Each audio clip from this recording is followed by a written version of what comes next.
दोस्तों, कहानी की शुरुआत होती है जोसेफ नाम के एक टीचर को दिखाते हुए, जो कि रात में बेड पर लेटकर अपने पास्ट को याद कर रहा था। और यहाँ पर हमें पता चलता है कि जोसेफ जब छोटा था तब उसके पैर में चोट लग गई थी, जिस वजह से वो ठीक से चल नहीं पाता है और उसे चलने के लिए स्टिक की जरूरत पड़ती है। साथ ही उसकी तबीयत भी बहुत ज्यादा खराब रहती है, इसलिए वो अपनी माँ के साथ ही रहता है। अब जोसेफ की उम्र लगभग 46 साल है और उसने अभी तक शादी नहीं की है। खैर, इसके बाद हम जोसेफ को टाउन के एक स्कूल में स्टूडेंट्स को पढ़ाते हुए देखते हैं, जहाँ वो सभी स्टूडेंट्स को बताता है कि ये सेमेस्टर खत्म होने के बाद स्कूल बंद हो जाएगा और सभी बच्चों को आगे की पढ़ाई के लिए 15 किलोमीटर दूर जाना पड़ेगा। अभी जोसेफ बात कर ही रहा था कि इतने में यहाँ पर कैथरीन नाम की एक नई स्टूडेंट आती है, जिसने आज ही स्कूल में एडमिशन लिया था। कैथरीन देखने में बहुत ही ज्यादा खूबसूरत थी, इसलिए सभी स्टूडेंट्स की नजर उसी पर टिकी रहती है। इसके बाद हम जोसेफ को रोजली नाम की एक लेडी के घर में देखते हैं, जो कि जोसेफ की गर्लफ्रेंड है और उसी के साथ उसके स्कूल में पढ़ाती है। रोजली का एक बेटा भी है, जो कि जोसेफ का स्टूडेंट है। खैर, यहाँ ये दोनों साथ में डिनर करते हैं और तब रोजली जोसेफ से कहती है कि स्कूल बंद होने वाला है और उसके पास सिटी में जॉब करने का ऑफर आया है, लेकिन वो इसके लिए राजी नहीं है क्योंकि सिटी जाने के लिए बहुत लंबा ट्रेवल करना पड़ता है और वो इतना ट्रेवल नहीं कर सकती है। इसके बाद वो जोसेफ से पूछती है कि स्कूल बंद होने के बाद अब वो क्या करेगा। इस पर जोसेफ कहता है कि उसने अभी तक कुछ सोचा नहीं है।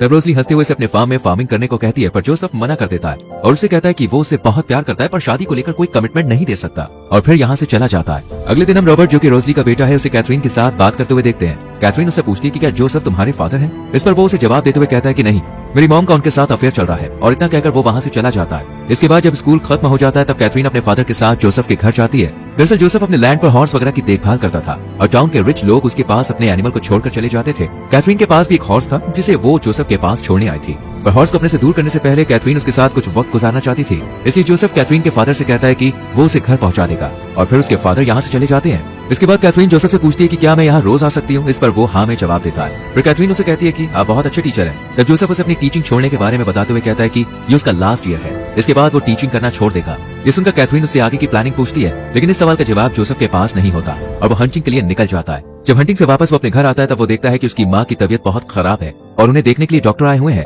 जो जोसेफ को बताते हैं कि उसकी माँ को कैंसर है और अब उनके पास ज्यादा टाइम नहीं है। ये सुनकर वो बहुत उदास हो जाता है और अगले दिन बिना मन से स्कूल पढ़ाने के लिए पहुंच जाता है। पर जब वो घर आकर देखता है तो वहाँ कैथरीन होती है, जो उसे देखकर अपने कपड़े उतारने लगती है। जोसेफ को काफी अनकंफर्टेबल फील होता है, इसलिए वो फौरन ही यहाँ से निकल जाता है। पर रास्ते में अचानक उसका मूड चेंज हो जाता है और वो कैथरीन के पास आकर उसे किस करता है और एक नए रिश्ते की शुरुआत करने के लिए भी कहता है। साथ ही वो उससे उसके बॉयफ्रेंड के बारे में पूछता है, जिस पर वो उसे कहती है कि मेरे पहले कई बॉयफ्रेंड रह चुके हैं, लेकिन तुम सबसे बेस्ट हो। कैथरीन की ये बात जोसेफ के दिल में इस कदर घर कर जाती है कि जब वो रोजली के साथ बैठा होता है तभी वो कैथरीन के बारे में ही सोचता रहता है। इसके बाद रात को सभी टीचर्स की स्कूल के प्रिंसिपल के साथ मीटिंग होती है, जहाँ प्रिंसिपल इन्हें कहते हैं कि जिन टीचर्स के पास प्रॉपर एजुकेशन है वो जाकर सिटी में पढ़ा सकते हैं। इस पर जोसेफ उन्हें कहता है कि मेरे पास कोई डिग्री नहीं है, हाँ एक्सपीरियंस जरूर है, पर उसकी बात पर कोई भी गौर नहीं करता और प्रिंसिपल उसे जॉब देने से इनकार कर देते हैं, जिस वजह से जोसेफ इस मीटिंग को छोड़कर यहाँ से चला जाता है। और जब रात में रोजली से मिलने उसके घर जाता है तो वो उसे शादी करने का कहती है, जिस पर जोसेफ उससे पूछता है कि क्या तुम मेरे साथ खुश हो। तब रोजली उसे हाँ में जवाब देती है, जिसके बाद वो उसे पूछता है कि क्या वो उसके साथ अपने पहले हस्बैंड से भी ज्यादा खुश है। ये सुनकर रोजली कोई जवाब नहीं देती और जोसेफ उदास मन से अपने घर आ जाता है। अगले दिन जोसेफ की माँ को देखने फिर से डॉक्टर आते हैं और वो उसे बताते हैं कि कैथरीन के फादर भी बहुत ही अच्छे हंटर है और उन्होंने जंगल में एक वुल्फ को देखा है। जाते वक्त डॉक्टर जोसेफ को अपनी एक गन दे जाते हैं। इसके बाद जब जोसेफ स्कूल से घर आ रहा होता है तब वो भी जंगल में उस वुल्फ को देखता है। साथ ही घर आने के बाद कैथरीन के साथ इंटीमेट होता है। वहीं जोसेफ की माँ उसके लिए काफी परेशान होती है, इसलिए वो उसके पास आकर उसे कहती है कि रोजली मेरे पास आई थी और उसने मुझसे कहा कि तुम उसके साथ शादी नहीं कर सकते हो। इस पर जोसेफ उन्हें समझाते हुए कहता है कि कुछ वक्त के बाद मेरे पास जॉब नहीं रहेगी, तो ऐसी कंडीशन में मैं उसके साथ शादी कैसे कर सकता हूँ। ये सुनकर जोसेफ की माँ उसे कहती है कि मेरे जाने के बाद तुम इस घर को सेल करके अपनी जिंदगी बिता सकते हो, साथ ही रोजली के फार्म में फार्मिंग कर सकते हो।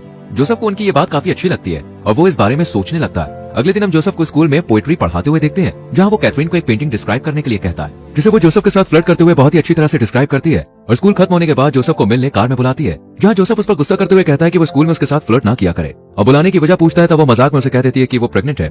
ये सुनकर जोसेफ गुस्से में कार से बाहर निकल आता है और कैथरीन से कहता है कि आज के बाद वो उसके पास कभी भी नहीं आएगा। पर जब कैथरीन रोड पर ही उसे सिड्यूस करने लगती है तो वो उसके साथ इंटीमेट हो जाता है। एक दिन सुबह कैथरीन के फादर जोसेफ के घर आते हैं और उसे कहते हैं कि मैंने सुना है कि तुम एक हंटर हो, तो क्यों ना हम दोनों मिलकर हंटिंग करने चलें। ये सुनकर जोसेफ उनके साथ शिकार करने चला जाता है और दोनों यहाँ पर खूब सारी बातें करते हैं। पर जोसेफ को डर था कि कहीं कैथरीन के फादर को उसके और कैथरीन के बारे में पता न चल जाए। इधर जोसेफ की माँ की तबीयत अब बहुत ज्यादा खराब रहने लगती है। इसके बाद कैथरीन जोसेफ से मिलने उसके घर आती है और उससे पूछती है कि क्या तुम रोजली से शादी करने वाले हो। इस पर वो उसे कोई जवाब नहीं देता, बस कैथरीन से इतना कहता है कि वो कभी भी इन दोनों के रिलेशन के बारे में किसी को ना बताए, जिसके लिए कैथरीन भी राजी हो जाती है और दोनों यही इंटीमेट हो जाते हैं। और उन्हें इंटीमेट होते हुए डॉक्टर देख लेता है, जो बाद में जोसेफ से कहता है कि वो ये सब ठीक नहीं कर रहा है। पर जोसेफ उसकी एक बात नहीं सुनता और शाम को रोजली के साथ एक कैफे में पहुंच जाता है, जहाँ पहले से ही कैथरीन और रॉबर्ट मौजूद थे। कैथरीन जब इन दोनों को एक साथ में देखती है तो वो रोजली के पास आकर उससे कहती है कि रॉबर्ट बहुत स्मार्ट है, लेकिन आजकल वो कुछ डिप्रेशन में है क्योंकि जोसेफ और तुम शादी करने वाले हो। ये सुनकर जोसेफ उससे कहता है कि तुम इसकी फिक्र मत करो, वो हम देख लेंगे। इतना कहकर जोसेफ रोजली को छोड़ने उसके घर पर चला जाता है, जहाँ वो उसे इंटीमेट होने के लिए कहती है, पर जोसेफ मना कर देता है और अपने घर आ जाता है। वहीं जोसेफ की माँ को भी अब उसके और कैथरीन के बारे में पता चल चुका था, पर वो इस बात को ज्यादा सीरियसली नहीं लेती है।